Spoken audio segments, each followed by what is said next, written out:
My name is Martha Bristow, and I'm here from Summer Sessions to welcome you tonight. This is our 10th and last Discover Alaska lecture for the summer. As you know, our special guest tonight is Brian O'Donohue, who is Associate Professor in the UAF Department of Journalism. And he's here tonight to tell us about his investigative reporting on the 1997 John Hartman case. Tonight is not only the last, this week is not only the last of the Discover Alaska lectures, but tomorrow night is the last night for the Music in the Garden series. And I just wanted to put in a plug for Emily Anderson, who's one of my former students, and I'm very proud of her. And she's a very talented young folk singer, and she'll be singing her heart out in the garden. Georgeson Botanical Garden starting at 7 o'clock. I stepped into this Wednesday night program when the schedule was set, so I can't take any credit for any of the wonderful programs we've had here this summer, but I just wanted to give a shout out to the Summer Sessions office and Michelle Bartlett, the director of Summer Sessions, for putting together such a wonderful schedule.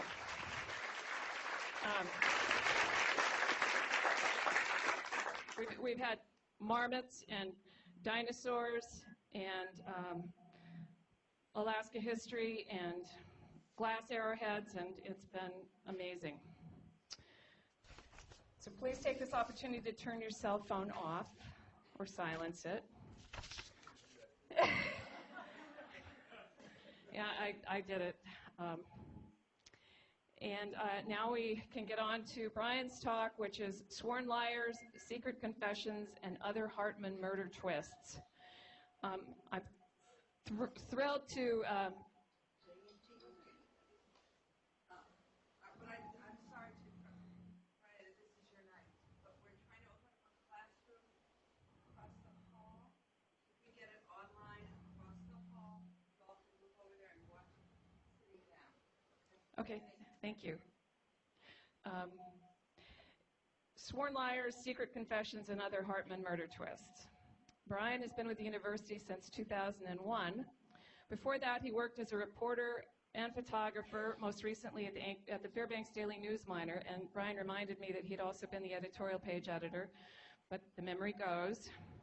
I knew Brian back then because we both worked there, so it's a real thrill for me to get to introduce someone I used to work with. And one year, Brian was covering the Yukon Quest sled dog race, and I was his editor in the home office while he was out covering the race. And I was very surprised that when Brian got an award for his coverage of the race, my name was on the certificate. And that's just the kind of gracious person that he is. And he has apparently forgiven me for taking the Robert Service lead off of a Yukon Quest story. And I don't remember doing that, but I'm sorry, Brian. I don't think I would have done that now. Brian calls himself an accidental academic. He is a professor of journalism, but he is first and foremost a working journalist, as are most members of the UAF journalism department. It is something that sets this department apart from other programs, and I've heard that it's possible that you could get a journalism degree at some other schools without ever taking a class from someone who has covered a breaking story or who's written an obituary, and both of those things are very important. In a time when the lines between news and entertainment become ever fuzzier, our students go out into the world knowing what news is and what real reporting entails. And especially on Brian's watch, tonight you will hear about an ongoing student-assisted investigative story about the 1997 John Hartman murder case. These reporting efforts have yielded discoveries cited in court decisions and garnered the State Press Association's Public Service Award and other honors. Brian's efforts now figure in the Alaska Innocent Project's bid to exonerate the Fairbanks Four young men sent to prison for a murder they maintain that they did not commit. There have been some new developments in the story this summer. Yeah, I'll shut up in a minute. And some in the last couple of weeks that I don't think anybody knows about yet. So I'm going to turn this over to Brian. Please help me welcome him.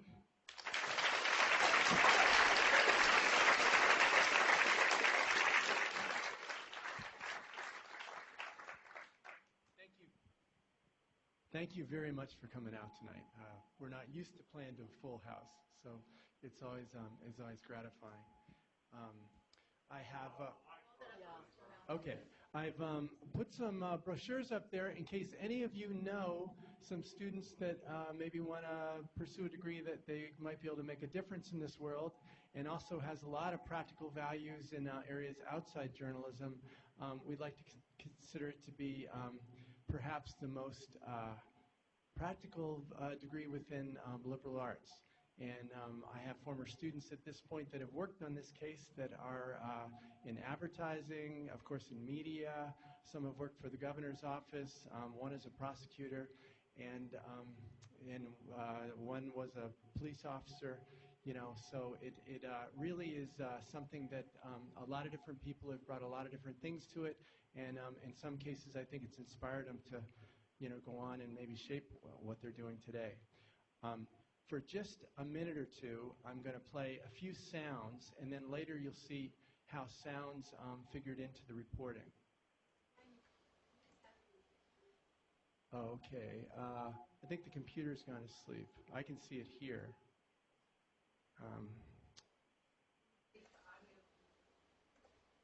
Yeah. Let's see. What do you think would cause this to... I don't know. Oh, it's the video conference has taken us. Yeah, probably. Yeah. Can I put anything up here now? Maybe on the other screen. Let's try. Well, that puts it up and down. Oh. Yeah. Okay. I don't know if this will do anything.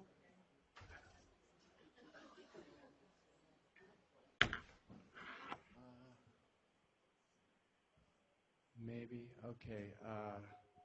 Maybe I'll ask Chris. Yeah, Chris I really to need this to work.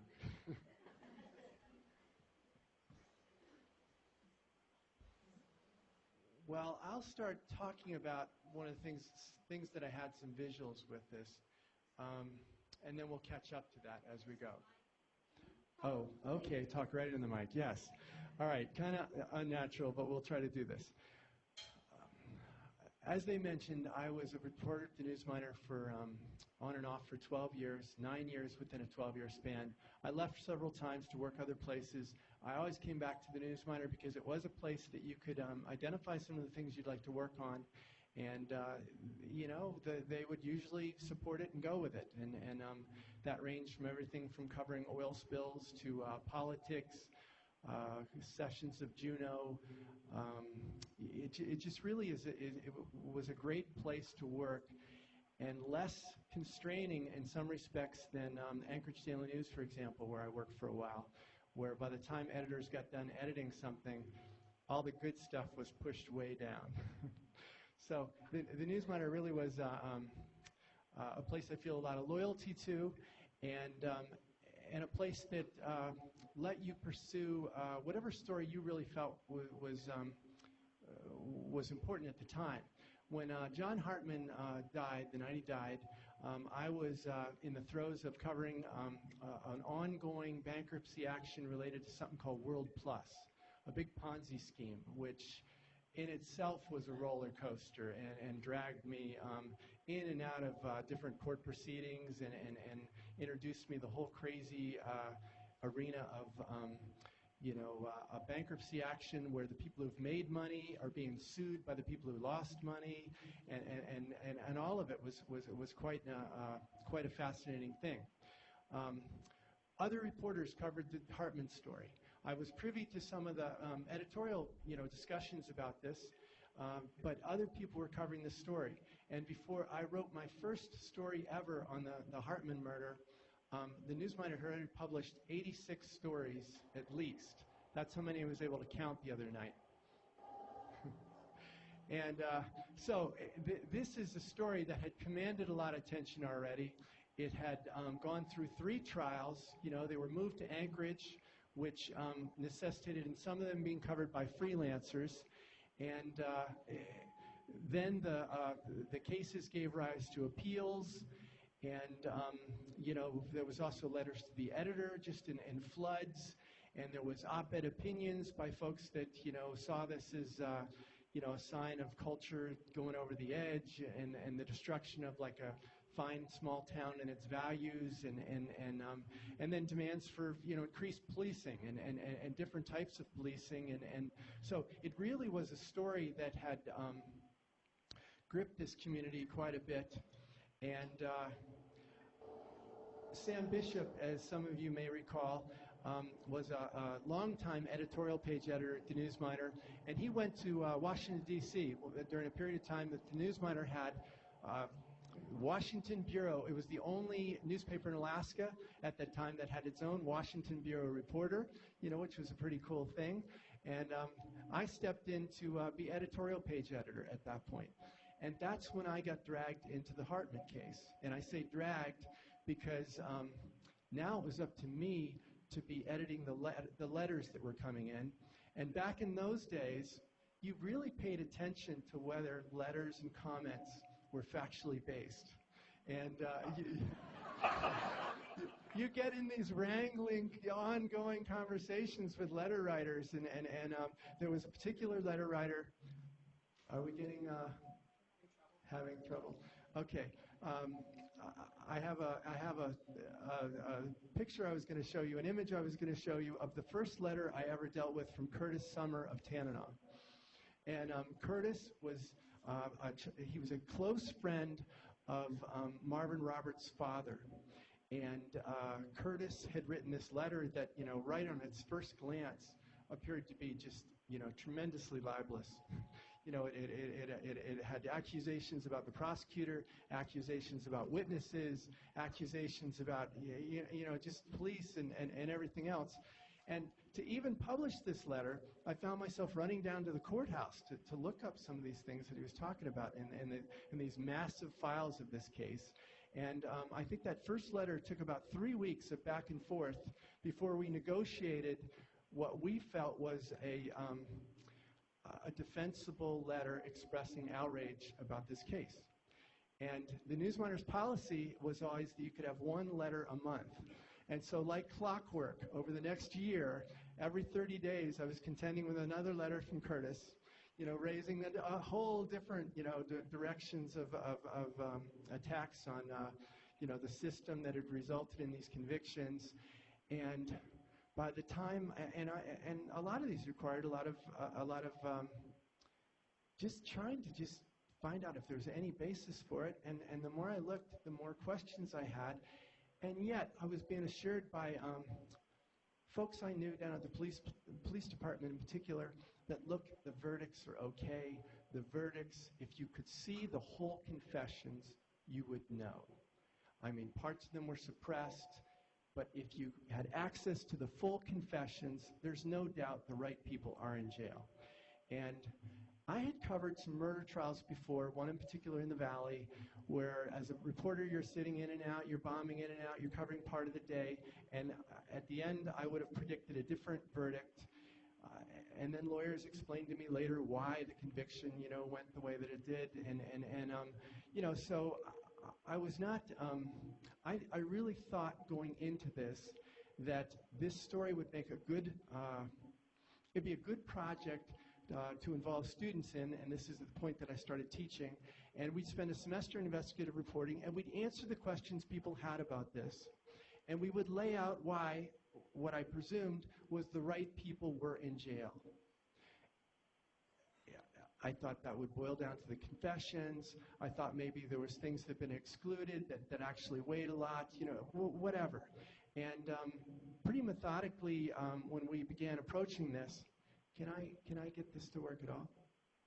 I'm going to turn it off and turn it back on again. Okay, yeah, I want to just take a pause for a minute, because it really will be lacking a lot if I can't at least show some of what we're talking about.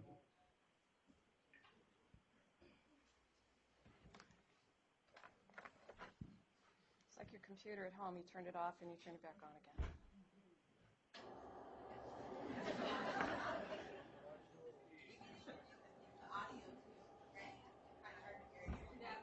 Is it too light? I think you got feedback over there. You're kind of echoing and hard to hear, so maybe Yeah. audio too. Okay. We can't turn it up any louder, we get too much feedback. Brian's kind of Maybe I'll turn it down and we'll try that. Okay, is that better? Okay, we'll see. All right.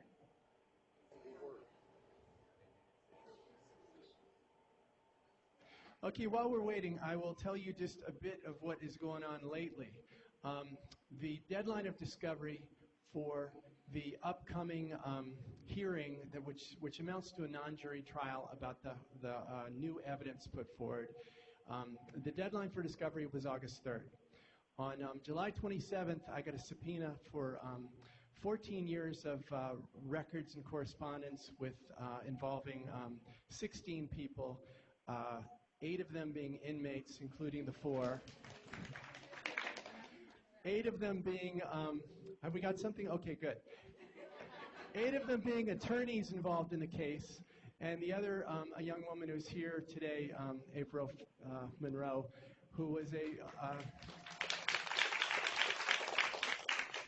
and both of us were dragged through depositions recently. I was assisted by John McKay, the best First Amendment lawyer in Alaska, and someone I've known for about 30 years. And we focused the questions, focused what we agreed to talk about on things I addressed in an affidavit that I provided the Innocence Project. And that affidavit, to some extent, weakened my stand as a journalist that should not have to cooperate like that. But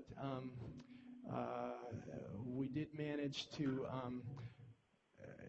just deflect this attempt to sort of just pour through notes and pour through, 14 years of research and correspondence and what felt like a very intrusive last-minute thing.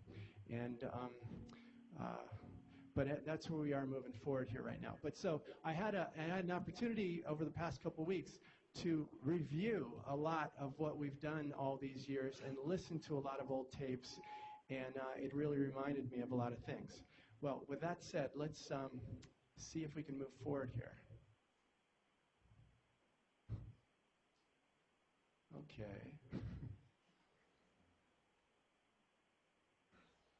Yeah.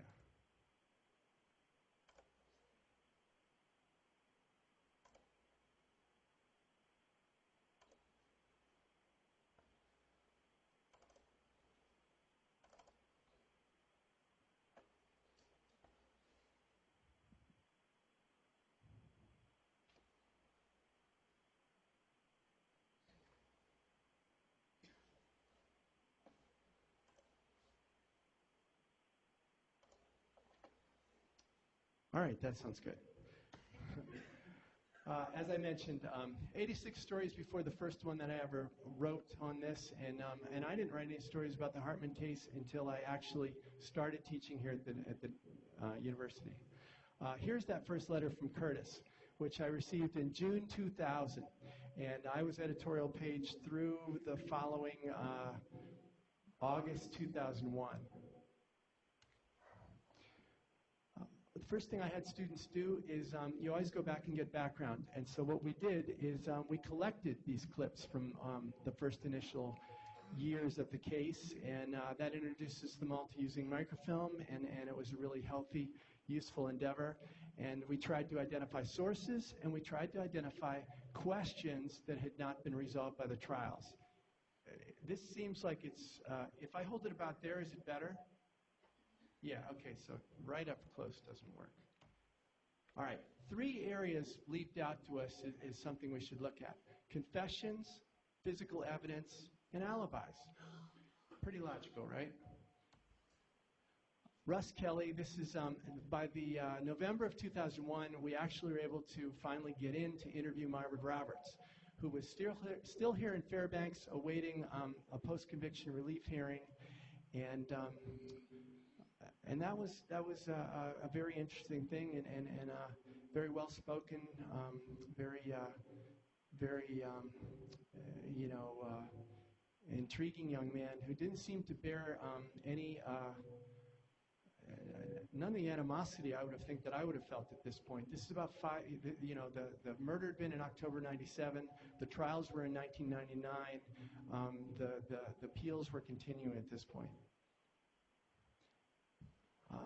Frank Shepard, one of the students in that first class, had been he was your non-traditional, typical UAF student, in that he had been a career Coast Guard, the equivalent of an MP in the Coast Guard. And so he right away fixated on physical evidence. You've got a beating death, and in his opinion, there had to be significant physical evidence, and so that was really his focus. But we couldn't find anything. And, the blood at the scene was relatively small. We were, there hadn't been a whole lot. The scene itself had been disrupted by ambulance crews responding to a person that was in, critical condition at that moment, and you wouldn't expect otherwise. And then the police had trouble securing the scene. There's radio reports that indicate cars driving through it. It was a very challenging night. It was permanent fund, Friday night. The permanent fund checks had come out that week, and we have dispatch tapes that's just one call after the other of just mayhem happening around town. As we were going forward, we started trying to put together our own timeline, and this roll of paper stretches 10 feet. The reference point was 911 calls, because that's the one thing that was time certain during the night, what time a call came in. Everything else was sort of fluid. People didn't necessarily know where they were, but then 2 or 3 people together or riding together, one of them would have a time reference, and so you'd start to put it together. And we were separating this out because, again, this was a night that you had 4 young men that occasionally were together, but for the most part were apart, traveling and moving around with different groups of friends, all of whom coalesced at one point at the Eagles Hall downtown, not necessarily at the same time, but they moved in and out of it. So it was a very confusing situation. Okay, let's talk about liars for a minute. As a reporter, this is one of the things you really need to acquaint students with, is that if the person working down at the SRC, and you have to do a profile, and that person tells you that he has 5 PhDs, and he used to be a professional soccer player, and he once was a British, paramilitary, and he'd love to tell you his story of his life, and you go back to tell your professor that, this sounds like a great person for a profile. Your professor is going to say, go check his ID, go ask for his military certificates, let's find out some, what team did he play on. Check it out, because people do lie, and good liars are, I believe, pretty much impossible to detect.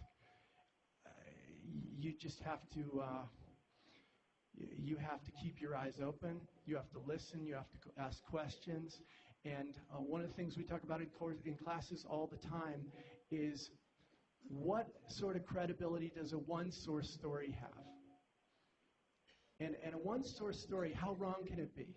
It can be 100% wrong, either because the person is misinformed, or because the person is really, trying to trick you into something, or because the person is just a lunatic, And we meet all 3, and sometimes they're running for office. Does anyone remember Irene, who used to...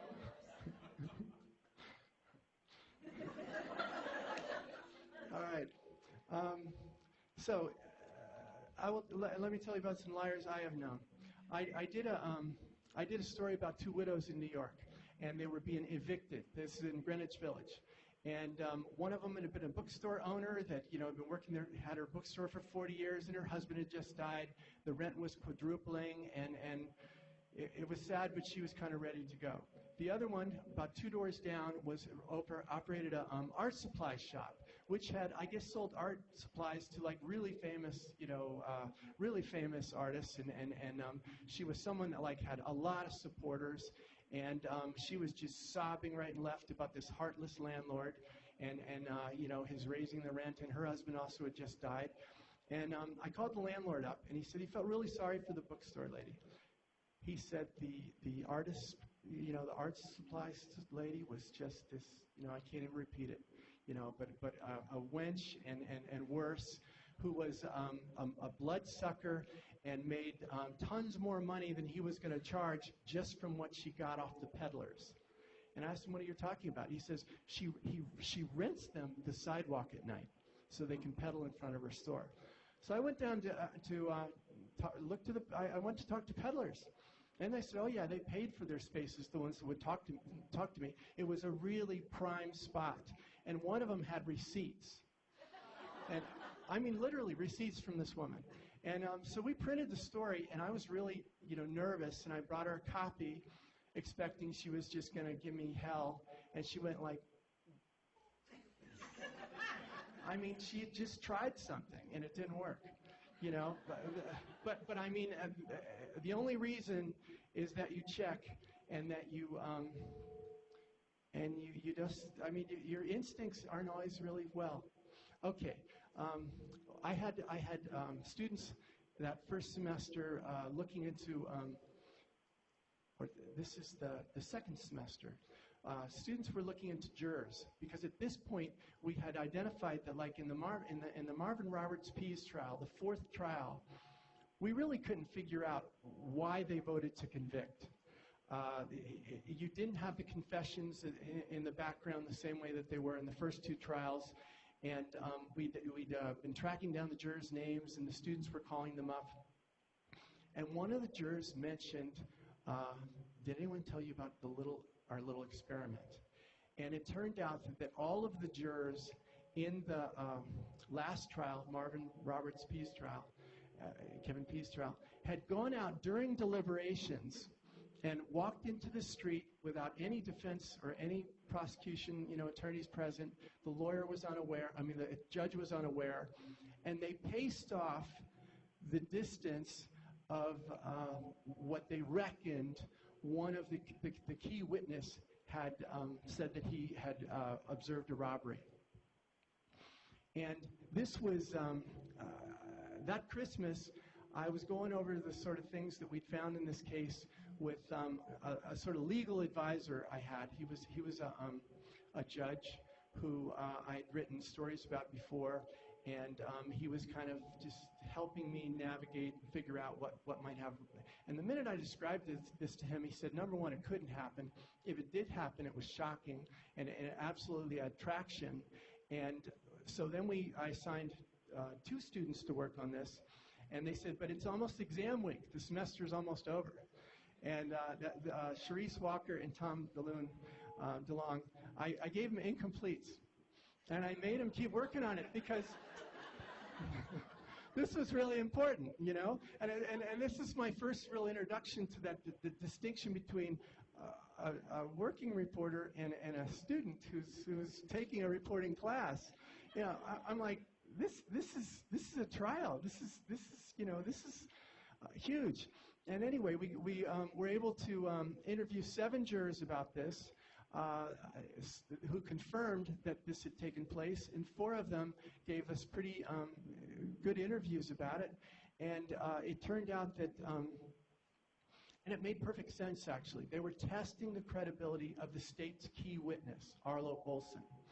And to the grand jury, Arlo Olson had described this as being perhaps on the other side of the parking lot where he observed a robbery. This is not the murder itself, but a robbery involving the 4.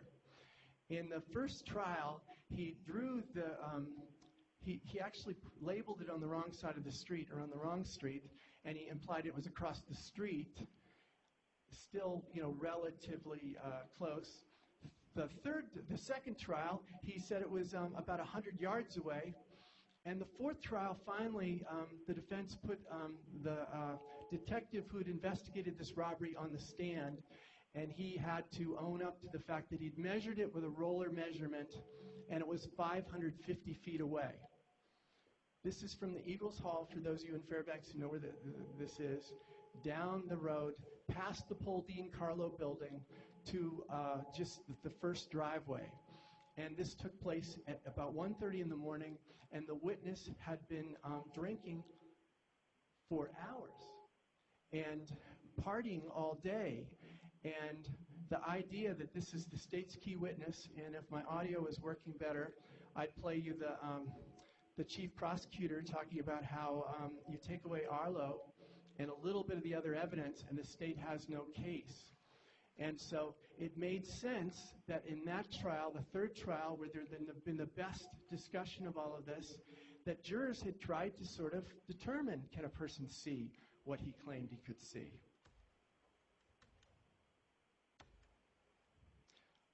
This story resulted in two attorney generals. I had them on the record saying that there ought to be a new trial. It ultimately led to the trial judge overturning the verdict against Pease. Roberts, this is another introduction to sort of the way court things work, had already had his shots at post-conviction relief. So though the same facts applied, Roberts was not necessarily going to be eligible, but that was something that was going to be on appeal. And anyway, this is in 2004. The jury, the verdict was overturned on the basis of this discovery, and it then took 6 years to wind its way all the way through the appellate process, and ultimately the Supreme Court turned it, just said that they shouldn't have even taken it. So I would regard Arlo Olson as the state's sworn liar, because in the process of these appeals, at one point, when he's in jail on something else, he told the defense attorney, Bob Downs, who later became a judge, that he actually wasn't sure what he saw, and he was coached by police and pressured by threats of perjury. And then he told an investigator the same thing. Both of them did affidavits. And then that same day he turned around, and the detective who had worked this case saw him in there talking to the other guys, and so he came in, and then he got a statement. He gave a statement that Arlo completely reversed everything. And then the judge put him on the stand, and Arlo swore that he was lying when he told other people he was lying before. So, I think I'm justified calling him a sworn liar, at least. All right. In the course of this process, I started working Arlo the way that you would work any source. He had landed in jail again for the 12th time on assault here in Fairbanks. This one involved alleged kidnapping, and I would go visit him at the jail sometimes and encourage him to he was such a big part of this case that he was going to be a part of the big story I wrote about this case, and so I wanted him to fill me in on his life. And so then he would call me back at my office where I could record him. And I told him where I could take notes, but I would record him because I figured that anything he just told me was worthless, and at least I wanted to have him on tape. And this is all stuff that we reported later, but the prosecutor lately has been very interested in. Gary Moore, one of my students, who had worked as a columnist at the Newsminer before, he was a business major here at the university. Another non-traditional older student just really tore into this case, and at one point went through the entire trial transcript of the Roberts Pease case, and then itemized all the time references and added them to our whole, by now, a spreadsheet. All of this sort of thing was really helpful to trying to sort out who was where and who might corroborate who, and among those, what might we make of the significance. In the midst of all this, our huge score, I would say, is an attorney who had inherited the case on appeal, and he felt like the single best thing he could do for his client, and this client had been passed from attorney to attorney to attorney, and what he did is he invited us down to take a look at his files. And this seemed to be a pretty rare opportunity because other attorneys had not been really willing to actually let us open their file cabinets by any means.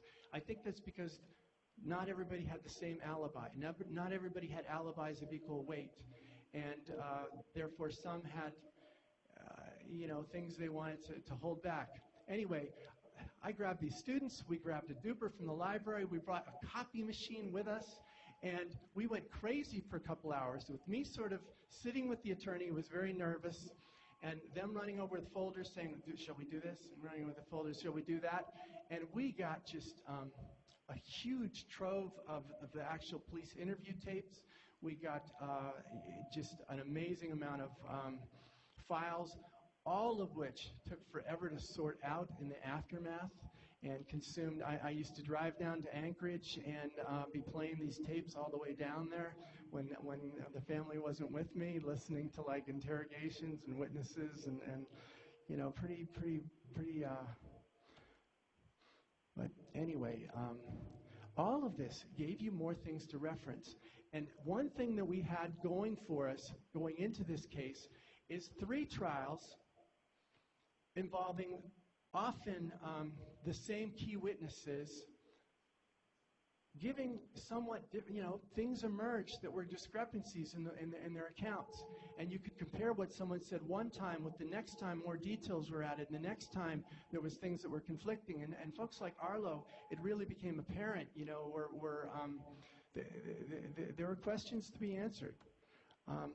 All right, I had students plunging through all the yearbooks locally to collect pictures of these folks, which also sometimes gives you the clubs that they were in, which also gives you some of their potential friends.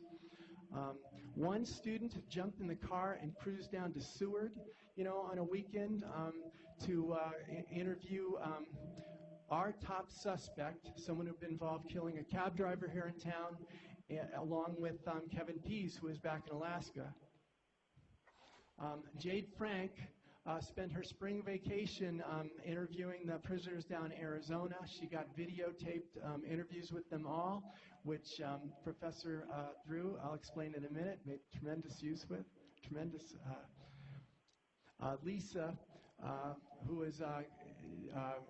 was a professor for our Extreme Alaska online publication class, Professor Drew here, led students in creating just a tremendous website that was a super resource. It published the actual full transcripts of the confessions, which at that point we had, which at first glance are somewhat shocking to read. This is the interrogations of Eugene Vent, who was intoxicated and 17 years old when he was picked up within hours of the crime, and George Freeze, who came in later that same day complaining of an ankle that was injured.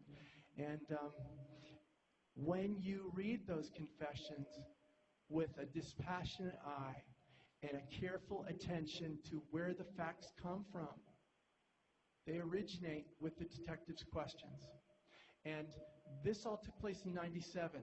We were just beginning to grapple with the revelations of DNA and DNA with its applications in criminal justice. Janet Reno had just issued a paper in '96, which essentially talked about paying attention to this in the criminal justice system. And we now know that interrogation techniques have evolved, and you've got to be very careful with impaired suspects. This is like the leading national manual on interrogation techniques, the Reed Manual. It has gone through 2 more editions since the Hartman case, which reflect nuances of what we've learned from confessions in cases that turned out to be wrongful, convictions. And so anyway, today, if you read these confessions, they still will be, hard to read in some sections because, there's statements about kicking, the victim, John Hartman, and, some pretty heartless sounding statements. And, but the fact they just don't tell you anything because they neither prove or disprove the culpability of the people that are being interrogated because of the way they're handled. And in the case of Eugene Vent in particular, you'll see that like the detective, he starts out talking about having been not remembering, and he keeps, they keep saying, we know you were there because the blood is on your shoe. We know you were there because his blood is on your shoe. Don't try to wipe it off. You know, the tests will show it's on your shoe. And he keeps looking at his shoe, apparently, from what the detectives are saying. And the 17th or 18th time that they say that, he said, if the blood's on my shoe, I must have been there. And at that point, the whole tenor of the you know, then it's a matter of trying to rationalize what's happened. Okay, these are those. All right, in 2005, we set about field testing the witness. And this is something I wanted to show you tonight, but it's not working too well. But anyway, I got students to actually, we stood on the spot at Eagles Hall, and we sent people down to simulate the mugging going on. And with a 50 millimeter lens, it is just hardly a speck that you can tell. With a 100 millimeter lens, you can certainly make out shapes and figures. With a 200 millimeter lens, and oh, okay, look at that. And we also have a car here on the right, if you see, that's got headlights focused on the actual group standing there. Still, the idea that anyone could identify 4 people engaged in a quick robbery, including 2 people that you've never met before, just really seems, defies belief. And Arlo Olson himself on tape tells me he's not quite sure what he saw. He thought he was doing the right thing. The police were showing him bits and pieces of the confessions, which made him feel like he was doing the right thing. And what I will say with respect to this being part of these trials is it seems to me to be reckless, and it seems to be an abuse of authority for a prosecutor to put on a known habitual, drunk, on the witness stand, being fully aware of the distance, and yet even allowing the distance to be falsely described in court. It just is beyond belief to me. Did the defense present anything like you're presenting now? Well, the first two trials, they were not even aware how far Arlo Olson had stood from this, because no police report was written about that measurement. The officer who gave very detailed reports in other aspects of, I got a phone call, I went here, I did this, was put on the witness stand and said that he didn't remember why he didn't write a report. He didn't remember who had asked for the report. He just got a call, and so he did that measurement, and somehow it did not land in the case file.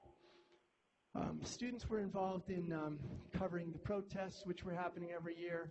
Heather Taggart's photo here with the late Shirley Dementif in front, to me, is just really been iconic. 2005 present, we also benefited from the presence and the rotation through our department of Sneddon chairs. These are the folks that are brought up here through a legacy from Helen Sneddon, the former, the wife of C.W. Sneddon, the publisher of the Newsminer for decades. And we have had some great sort of advisors come up to talk to us about this. And I'll just go through a couple. Julie Sullivan, the question never is, will a person talk? It's when. So you let people involved in something know that you're interested, and sooner or later they will talk to you about it. We had Maurice Posley, who is probably the nation's foremost criminal justice reporter when it comes to these false convictions and wrongful convictions. He worked for the Chicago Tribune, which did systematic analysis where they would look at like 1,000 different cases involving people that had been charged with murder and identify the flaws and the ones that were later overturned, what had contributed to those. And all of these things have given us a lot of information about the role played by false confessions, by bad eyewitness testimony, by bad forensic evidence, by snitch testimony, and I can say that short of having physical evidence that would overturn these verdicts or challenge these verdicts, all of the other hallmarks in this seem to be present. Eric Nalder from the Seattle Times, two-time Pulitzer winner, said lies are a gift. And what he means by that is when someone lies to you and you identify it, then you go back and you say, why did you lie? Or then you go back and it gives you a lever a lever on the truth. We've also, since 2005, not every year, but many years, taken students down on the anniversary and at the time and the hour, and been right there and sort of redone this thing with the roller measurement. Richard Murphy, a recent Sneddon chair who will be coming back this year, actually got into it and was lying down on the ground pretending to be the victim. It's an electrifying moment for students to imagine that this sort of thing could have figured in court. And it's one thing to read about things, it's another thing to just go out and actually visit the scene. And always it's illuminating to me when I go there. Being a photographer to begin with, you always go out there, and it always amazed me that the people that would try to write a story based upon the phone, and so I really bug people to get out there. All right, this is another piece of advice that came from one of the two most, as a member of the most famous investigative team, and I got to meet him through something called Investigative Reporters and Editors, which the university has enabled me to attend their conferences a couple times. Bartlett and Steele, they worked for the Philly Inquirer, they worked for, written a number of books, two-time Pulitzer Prize winners. But he's when you're stuck, you reread the files. Things that meant nothing the first time acquire new significance. And it's true. Now you know this name and it suddenly leaps out on you. Now you know this relationship and it suddenly means something. Now you understand the significance of the address or location. In 2008, the Newsminer supported me in putting together a series presenting everything that we had found in these years leading up. And Rod Boyce, the city editor then and now, managing editor now, has been my, we have gone word for word through every story the Newsminer has published over the last decade on this. And he has kept me from maybe going too far, and at the same time he's tested my assumptions, and he's made me prove things, and he's made me support things, and it's been, I think, a very useful collaboration, and something that the Newsminer has been very helpful, providing the space, and also to me, it was important to publish in the Newsminer because it's the paper of record in the community most directly affected. And I think it's the community that was most hurt by this and split by this, and it's also the community most that has the biggest stake in justice, resolving this. Okay, now when we got down to actually put that series to bed, this says 2009, it should have been 2008. Rod and I were in a discussion with the lawyer who was worried that we were libeling someone that we identified as a suspect, even though he was then serving time for another murder.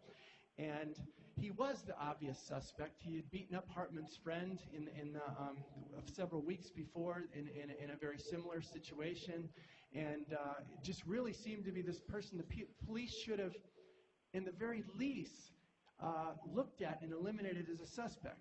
And the prosecutor told me, of course we looked at him. The police detective said, of course we didn't, because we had the right guys. And anyway, we went through the exercise of the lawyer determining that a convicted murderer cannot be libeled by suggesting that he might be involved in another murder. And so that, the Newsminer, cost him a couple $1,000s. I'm sorry, Chuck. But anyway, at the same time he asked, and he's your only suspect, right? He's the guy who did it, right? He's the one. And Rod and I looked at him and we said, well, actually, there's this other guy, JasonWallace, who through the years had been in the background as a very odd player that we weren't sure his relationship. In 2004, a tip sent me running to Fairbanks Correctional Center where I had heard that this guy was trying to trade information about the case, and I asked him about it, and he had the weirdest reaction of anyone I've ever talked to in this whole case. He didn't deny it. What he said was, "Who gave you my name? Who's talking about me? Who said that about me? Where'd you hear that about me?" It wasn't like, "I don't know anything. I don't know what are you talking about?" And then he started saying, "Well, I might know something about the case. I have to pray about it." And it was just the weirdest conversation I ever had about this case. And when I came back, I told him, "Well, okay, you pray about it, and I'll be back, and you tell me if you have anything more to add." And when I came back about a week later, he wouldn't come into the room. He made sort of a weird motion around his neck, and I was never able to get a word out of him. And I wrote letters to him about once a year for 4 or 5 years, because I just kept thinking there was something there. And I'd always just ask him, whatever it is, and I knew there'd been some reports of some black guys involved in potential assaults that night, and I thought maybe he'd seen something. And meanwhile, I ran into his lawyer from time to time, Jeff Wildridge. And Jeff Wildridge would say, as his lawyer, "I don't want you talking to my client, but keep asking those questions. I admire the work you guys are doing. Keep asking those questions." And this didn't just happen once or twice. This happened several times, and Jeff and I crossed paths, socially because of some friends we have, and it just was something that I could not reconcile. So by 2008, he was just out there as this unknown who knew something, it seemed like, about the Hartman case. Yeah, Jason Wallace. Yes, Jason Wallace. There is this other guy named Jason Wallace. Yes. Can you see that? Okay. 2009, we covered the Supreme Court hearing on the jury misconduct. 2 students came down with me, and we had pretty high hopes that, in the very least, that there'd be a new trial in the wings, because we certainly weren't persuaded that the verdicts were justified. That came and went. I was in Iraq when the word came down that the court had determined that they were wrong to have even taken the case, and the appellate decision overturning the new trial stood. The Innocence Project had come into the picture at this point, and I showed him some of our collected reports, the police reports we had put together. I shared the file we had on Jason Wallace, who we just didn't know what was going on with him. And meanwhile, we started. I had my students chasing after a car that they thought was significant and had perhaps been owned by Wallace's family. And we had a pretty, it's good getting kids out of the classroom. And we were looking around backyards and ravines and junkyards, and it was the Monte Carlo red. It'd never been re-registered after it was registered here in Fairbanks, so it seemed like maybe it was covered with a tarp somewhere, but we never found it. 2011, April Monroe, who's here tonight, launches into a very impassioned, activist campaign, very distinctly separate from the kind of journalism we teach, but rather one-sided, but really became a force, and I think emboldened the Native community to stand up, though actually TCC had taken stands in defense of at least more investigation in this case as early as 2008. But what the social media campaign did is it provided a forum where people who had seen various things that night or who had experienced some aspect of this came together. And that in itself has become, I think, a pretty potent pretty potent force, and also a fundraising tool for the Innocence Project. Okay, 2011, the Innocence Project alerted me that they had a statement from a kid who attended Lathrop that said that he had overheard Wallace, this person who had been in the background, brag about killing Hartman the week after Hartman was murdered. And that was the first tangible thing ever. And I assigned a student to start working on a profile of Wallace, and we started collecting clips about his crazy murder thing in 2002, which is what landed him in jail. And I have to admit, I was still pretty focused on him and not really looking at his associates enough. In 2013, I was blindsided when I got a glimpse at the PCR, and the Innocence Project had a confession from William Holmes, Wallace's partner in the 2002 drug ring attempted takeover. And this has been the focus of the public side of the case to this day. The state's effort to, you would hope, fully investigate what Holmes had to say. What also happened, though, was Jason Wallace, we now know, made a statement to his attorney getting ready for trial back in 2004 that what's public about that statement is that it's against his self-interest and that it is privileged because he told it was a comment he made to his lawyer. And through the fights over this, we now know also it involved a public defender, investigator, and his superior that leaked this, and one of the public investigator's superior became a founding board member of the Alaska Innocence Project. So Alaska Innocence Project knew from its foundation, from its formation likely, that Jason Wallace had made privileged statements about the Hartman case, and those lawyers in the room would do a better job explaining this to me than me, but they have been debated behind closed doors or discussed. The admissibility has been discussed behind closed doors from 2013 essentially to this day, from October 2013 when it was submitted as a sealed brief to this day.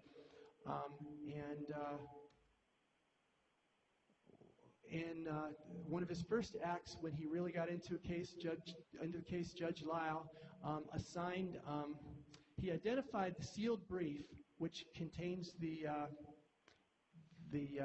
whatever evidence it is about what Jason Wallace had to say, to he assigned an attorney to represent Wallace's interests on this. And I don't know, it makes me a little crazy that 17 years after the fact, in a case that has really deeply affected this community, that there could still be what I will describe as official secrets. And part of why I describe them that way is, this was just a funny thing. You know, this was Jason Wallace's court-appointed attorney, Jason Gazewood, who I've known for many years. And he's standing outside the courtroom. He's been listed in the docket as representing Jason Wallace, and he's not sure he can say Jason Wallace's name out loud. And my student is like, well, can I ask his name? And I'm like, of course you can ask his name. And it just was a very funny TV thing, you know, but details matter. How closely does Wallace's 10-year-old statement corroborate his partner's account? It's offered in support of that according to what's public. The judges said it's against his interest and it belongs in the trial, and the remedy will be that it can't be used to further prosecute Jason Wallace. But and then this last fall, I had my students concentrate on, okay, if we know that this was in the public defender's office, and at least one attorney and one investigator were privy to it, how many other people knew? And we have a sense that it is sort of an office secret that is held by a number of different people. Certainly one that is likely, we know, is shared by at least one other attorney in that office, and perhaps an attorney in that office who is now a sitting judge, who won't talk to me about this case.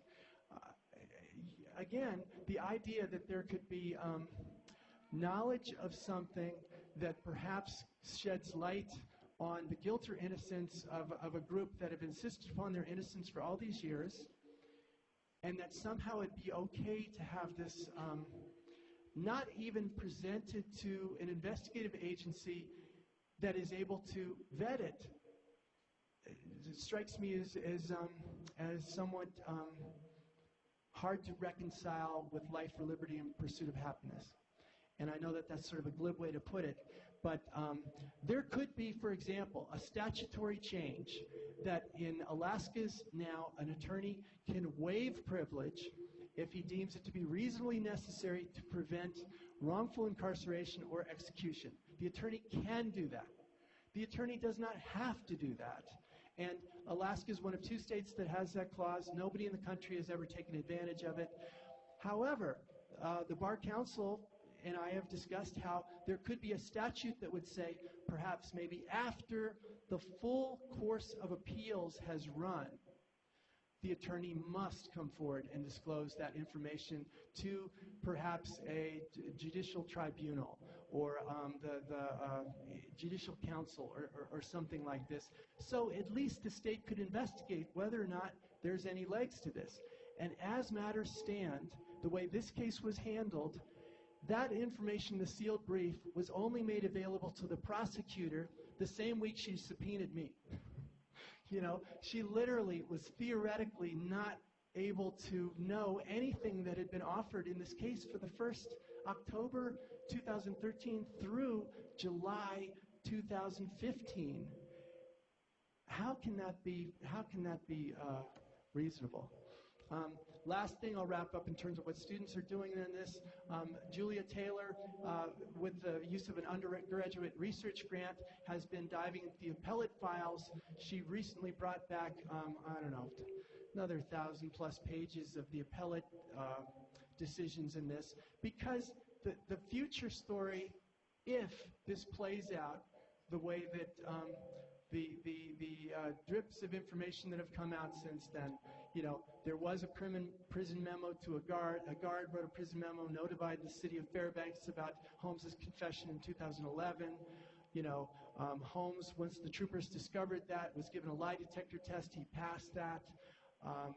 The troopers' report is part of discovery and apparently contains more information that supports the new information put forward for exoneration. So if in the end of the day, and this is an if the Fairbanks Four are exonerated, how is it took 18 years for that to find resolution? What failed? This case has been appealed. This case had 3 indictments dismissed within the first couple months because the prosecutor had not presented, revealed that there was alibis, and the prosecutor, you know, said the 2 people were one or the other would testify for the state, both of which were not true, and all 4 pled innocent at the indictment, you know. So anyway, looking at those files, and maybe we can identify where along the path things could have been handled differently. That's where we are. I want to thank, Brian Rogers here today, who has been a great supporter. All the deans in CLA that have indulged this unusual, live, practical way of teaching journalism.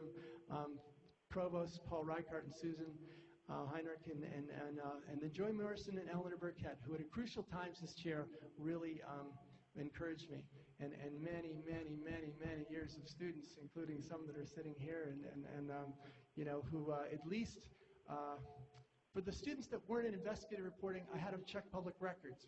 We went to the courthouse. We looked at microfilm. We learned to do the practical things that you do, and I think it emboldened them all, and I think that it teaches them to question things, and the role of a journalist, as I see it, is a watchdog function. Ideally, we look at our institutions and we question whether or not they're living up to what we expect, and if we don't, we look for ways they can improve. We draw attention to things that they are failing in, and things that maybe don't make sense. You know, to spend all the money that should be spent on potholes instead on this over here. Those are the kind of questions journalists need to ask, and they need to, ask them confidently, not just by furtive emails or texts. But that's a whole other subject. Is there anything we could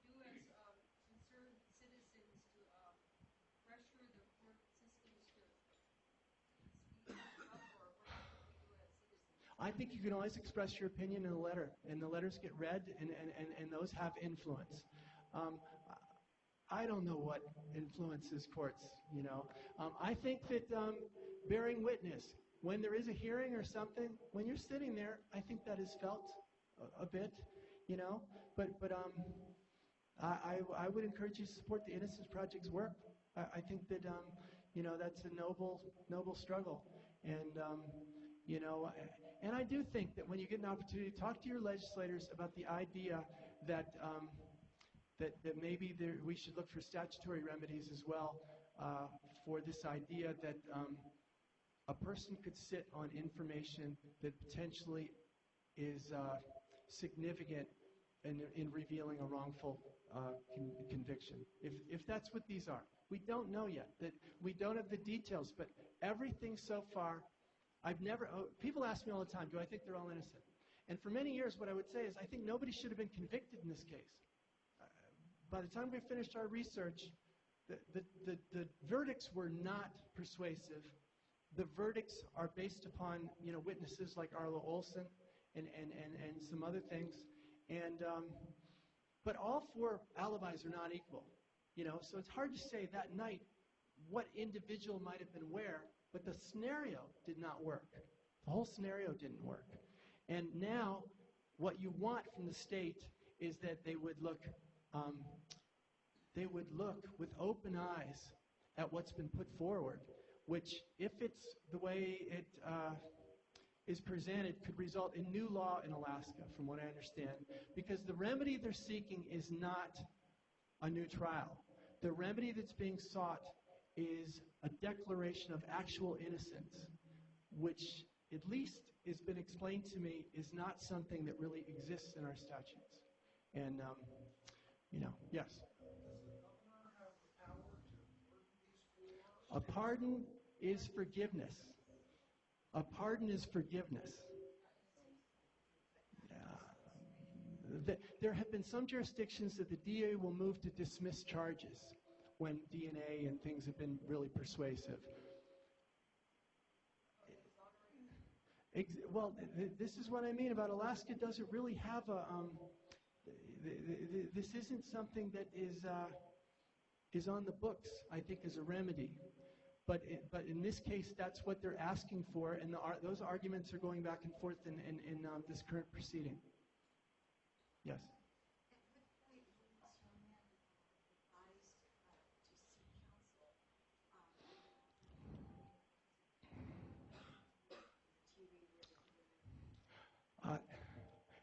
Pretty quickly, they were paired up with defenders of some sort.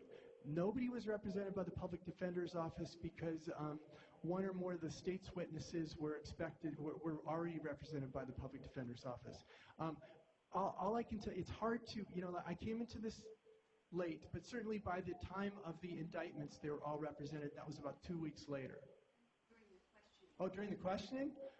I believe that we know that a mother was not even allowed in for her 17-year-old's... repeatedly asked for her. Yes, yes. You're under the juvenile code, and the juvenile code is not what you think of as an adult code. Okay. The juvenile code doesn't have attorneys, doesn't have bail rights. It's all a nice, quiet, secret, confidential process. It's very different than the adult code, so the two are different. Yeah. And it's really hard to go back, and they were following a different set of rules. Yeah. And that gave them 24 hours. One of the interesting things that did happen is George Freeze, who gave a pretty, pretty incriminating statement. They took him home afterwards. You know, I mean, they weren't charged at that point. You know, I mean, there wasn't like you're not under arrest. Eugene Vent had been picked up for, in the very least, intoxication, and and I believe there was a charge pending at the time about an accusation that he'd been involved in an armed assault down at the Alaska Motor Inn, but that in the end proved to be totally nothing. Yes. Besides the ineptitude of the state at the beginning, which unfortunately turned out to be successful ineptitude, what do you imagine is in it for the state at this point to fight tooth and nail? They're fighting tooth and nail to not bring this thing forward, move it forward. Well, I think, things are grinded. The glacier is moving. The glacier is on the move. There's deadlines, there's hearings. Well, the police department is and should be out of this at this point. The police department, I think, honestly, I think the police department thought they caught a good break. The police department, all officers will tell you that if, a lot of crimes, if they don't solve them quickly, are not going to be solved. And in this case, they had two folks that, within a matter of hours, copped to the crime and named some of their friends, in part by being shown yearbooks.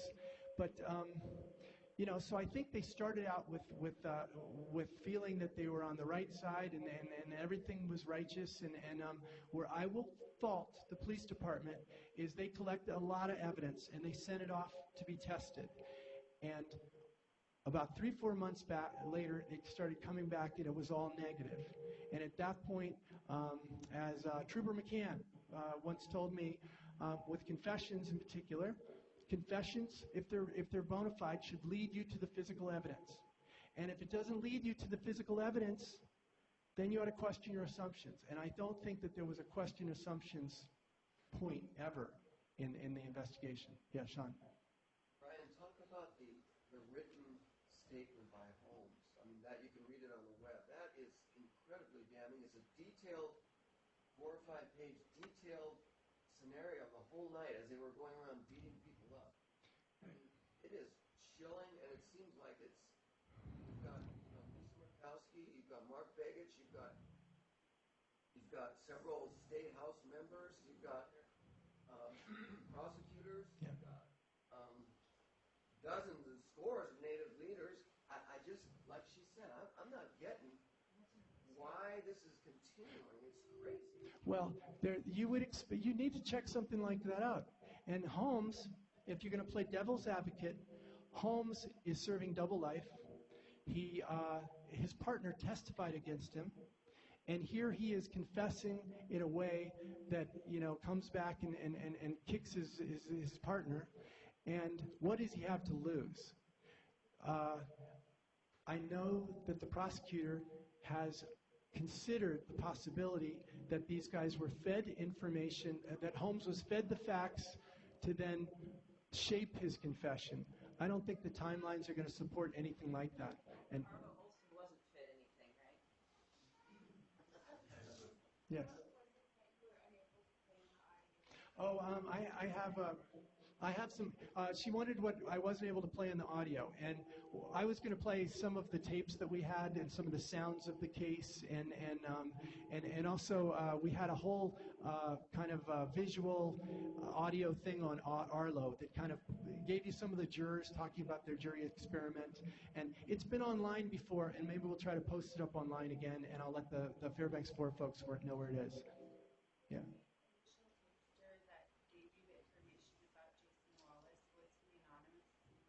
The very initial tipster was Marvin Roberts' attorney, Dick Mattson.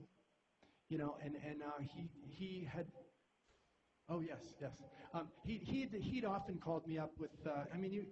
Once the jury misconduct thing, once we got that in print, we got tips from everybody in the world, and suddenly the lawyers were helpful. Is there any way that this can go to federal court? I think it should have gone to federal court a long time ago. After the jury misconduct was turned down by the Supreme Court, I think that I had been told that there would have been a strong case in federal court. Mattson used to believe that. Unfortunately, he had health problems and sort of backed out of the case, and the Innocence Project was just getting started. George Freese, I think, was their first client, or maybe Marvin Roberts, and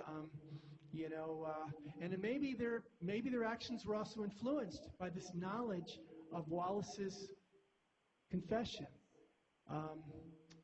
But for whatever reason, here we are 6 years later after that Supreme Court decision, and we're still in the churn. So what does it take for that to be turned over to the federal courts? Well, you have to ask someone else the state process is playing out right now and is well engaged and it is moving forward. And the judge seems to be crafting very careful decisions that lay the groundwork for maybe a decision that sets real precedents.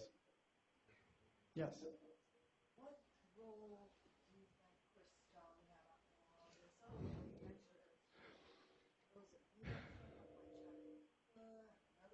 Yeah. She's asking about the friend who was with Hartman up until, by his own description, 10 minutes before his death. And Hartman was wearing his pants. And this is one of these twists that I debated about how far I wanted to get into. I did go down to interview Chris Stone in 2006 or 7 with high hopes that he was going to settle things once and for all. We had corresponded for about a year. I'd been careful not to let him know what I wanted to hear from him, but I kept encouraging him to put this to rest, that people have a lot of questions.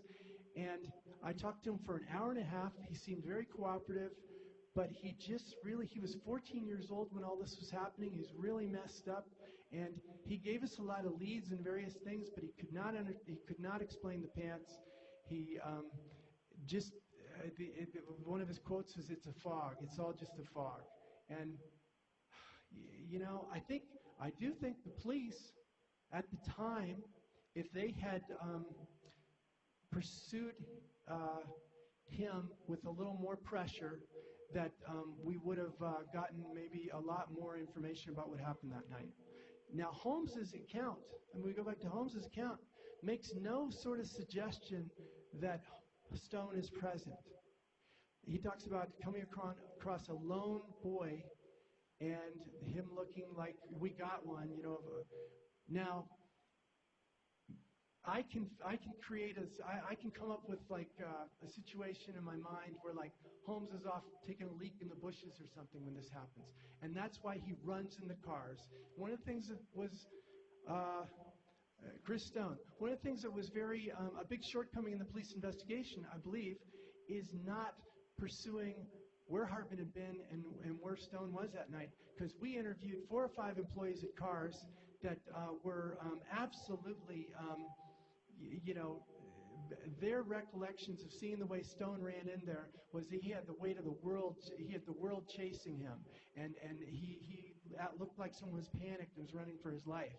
And we had one other case twist. I sent a student down to interview Cheryl DeBoard about this, who was I knew she's the daughter of Bert Sharp, who I covered in the legislature, and Cheryl's very credible. She was the night manager of cars, and I'd already talked to her about this. And I sent the student down. Okay, just get her on, get her on videotape. It'll be a good piece. And Cheryl threw him out. She just said he was the rudest, most disagreeable, kid she'd ever dealt with. And Professor Fadula and I were actually laughing about this recently because, he's gone through a tumultuous professional. He's very, very good, so he gets some more jobs, but he's got a personality thing. Yeah. Jason is in Seward. Yeah. Yes.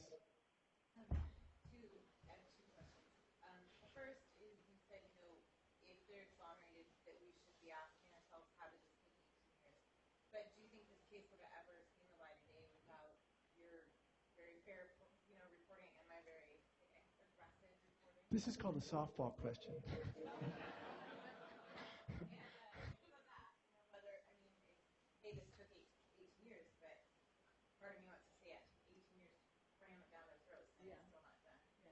And then the other thing is, I wonder if you can discuss what role, having covered it for so long, you think race played in this case, from home stated motivation to how it may color the police officer's action. To the prosecutor's obvious bias in the courtroom. I'm not going to talk about that. Let me just talk about the Holmes thing. What did Dale Depew have to do?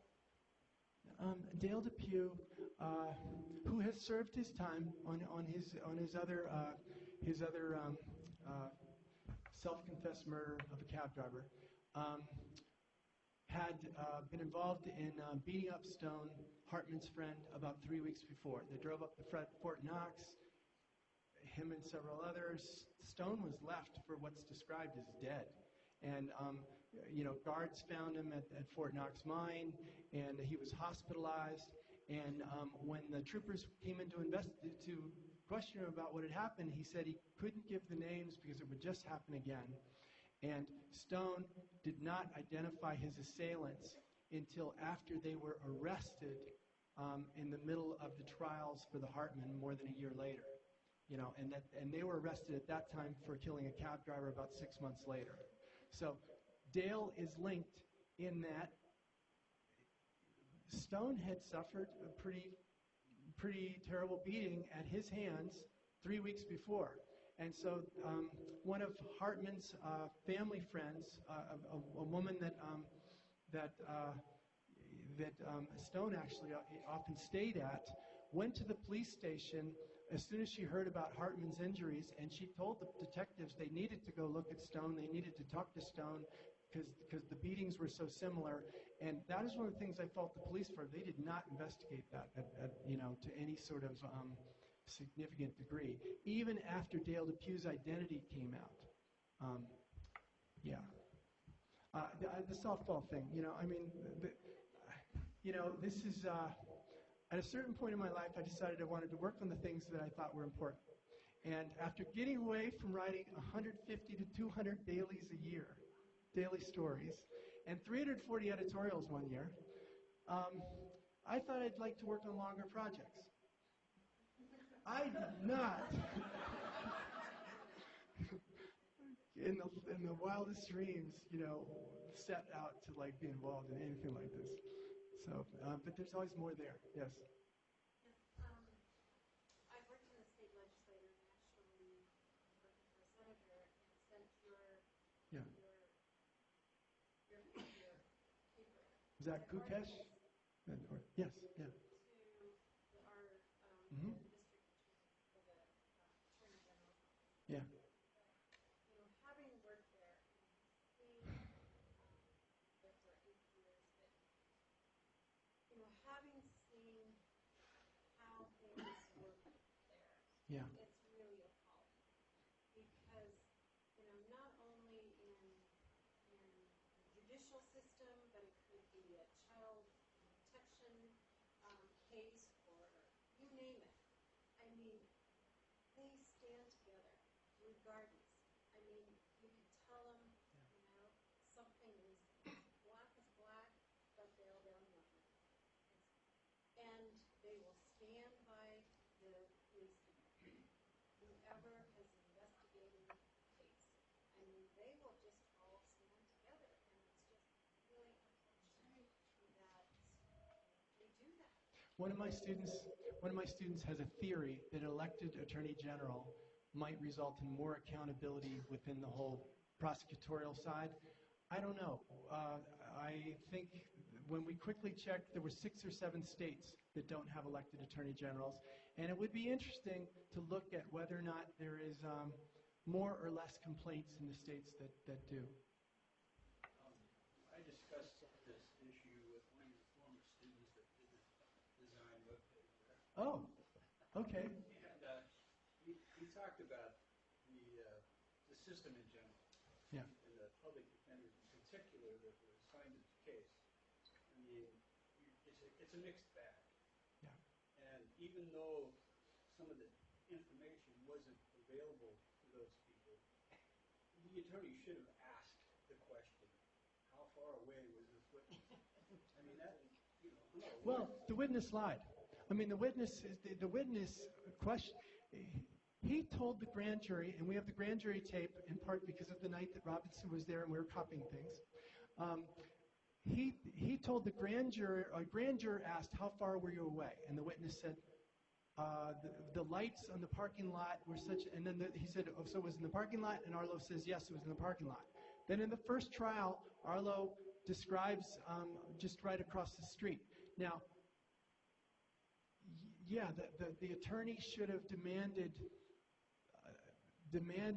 all the information about the robbery, And the robbery is not the murder. The robbery is what put the four together in an act of violence, and then the police scenario called for them to drive another half mile and commit the murder that no one witnessed. So the witness is a key witness only to the idea that four people were standing together doing something. Yeah. Over here, because I'm, yeah. I just want to speak on the community level. Yeah. I really liked what you said about that. I was here during, that time. And the day after, the night after the crime, the next day, Fairbanks woke up to this horrendous crime. And the cops, the police, we got them. We got them. And, everybody just went, we got it. Like, it wasn't until your expose in the Newsminer that people started really looking at things, reading things, asking questions, because it was like it seemed, at the time it was a slam dunk, as opposed to the individuals really had no reason to question. Yeah. Well, certainly among the Native community, there was not acceptance of this, especially after folks had sat through trials. And, from what I understand, a number of people from Tanana sat through the final trial every day, and I don't know how many sat through the other trials, but they heard what they considered to be just non-credible statements by people, and that's the letters I was getting, and we had marches in the streets of Fairbanks annually for years. So, but yes, you want and the police wanted to win. I reported about the evidence locker scandal.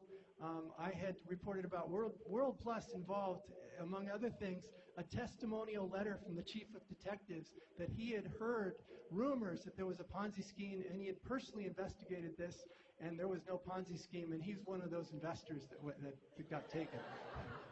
Are you writing a book? I've been writing a book for 10 years that needs to have finality. Could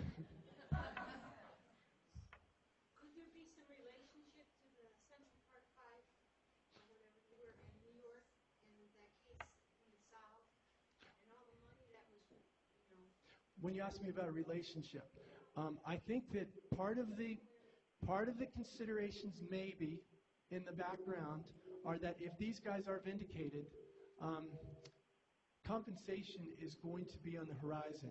And all of these cases that have involved proven wrongful incarcerations, Representative Scott Kawasaki can give you statistics, but the cheapest that states have been getting off with is $50,000. The Central Park Joggers was $1 million a year compensation for those guys, I like to believe that our system is not driven by that sort of thing. One thing that I remember from the early days of the apprehension of the four Yeah. was that many witnesses were saying they were at a wedding reception. There was a wedding that night. They said, oh, but they all know, which goes back to the question of their lives for each other. Yeah, they lied for each other. One of the things I was going to play for you tonight is the prosecutor made a statement that certainly is stuck in the craw of the folks that attended the last trial. And that's where he compared the alibi witnesses to the defenders of Spartacus. And that, and it really, I think, is I'm sure he did not intend it to be taken the way it was taken, but it was taken as a huge racist slam. That, and if you think about it, though, it's undeniable that there was some unconscious racism in the way that Arlo Olson was often treated by the grand jurors and even the jurors we interviewed talked about him being particularly brave the way he testified. And would I be described as brave because I described another white guy or even maybe another Irish guy, committing a crime? You'd expect me to do that. And so this presumption that you would maybe defend one of your own has been taken. I mean, to give you an example of how significant this was, I was called, people in Tanana invited me to go up one time and look at what they were forming kind of like a volunteer group that was rereading the transcripts to try to identify problems in the case. I used to call them the Tananaw detectives. And they did identify one thing that was really interesting. But when they brought up the Spartacus thing, I said, where is that? Because 3,000 word, trial transcript. And a woman wrote down the page number on a sticky note and gave it to me. I mean, that's how fixated they were on that. And, yeah. Yes? What's her memory of the prosecutor's name and where he is now? It's Jeff O'Brien, and he's in retirement.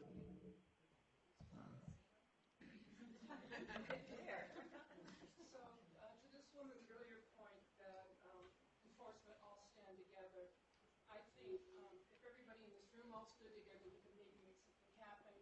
I believe I'm hearing that the next step possibly should be a federal trial. So, Professor, think of this as a bunch of your students. You've got us all riled up now. We could all take an activist vote, voice. We could all call, we could all write one guy or one gal. So if the next step is to ask for a federal trial or a revisit, what's the name? What's the address? Well, I don't know. The federal, I think you could address your notes to Sullivan and Murkowski and Young. But I think that probably in a more effective way, you might address your concerns to the Attorney General. The Attorney General, this is no skin off his back. He's come in with a new administration. I've at least some indications that they are looking at this case, and the Attorney General is not someone that comes up through the rank and file of the state prosecution side. So maybe if there's a moment to intervene, that would be a person that would be in a position to intervene. Yeah. I think there is something really wrong with our court system here. I had a niece that got shot right in between the eyebrows. Yeah. And the police report said that the guy that shot her was holding her and comforting her. Yeah. So the DA said, therefore he didn't mean to shoot her. And I said, you weren't there. So why do you say that? So therefore, nothing. He's going to get nothing. He's only going to get 2 years. And to this day, she has problems. She can never talk again, they said, but she can say a little bit of words now. But there is something wrong in that court. There's something wrong with the judges. We need to train them.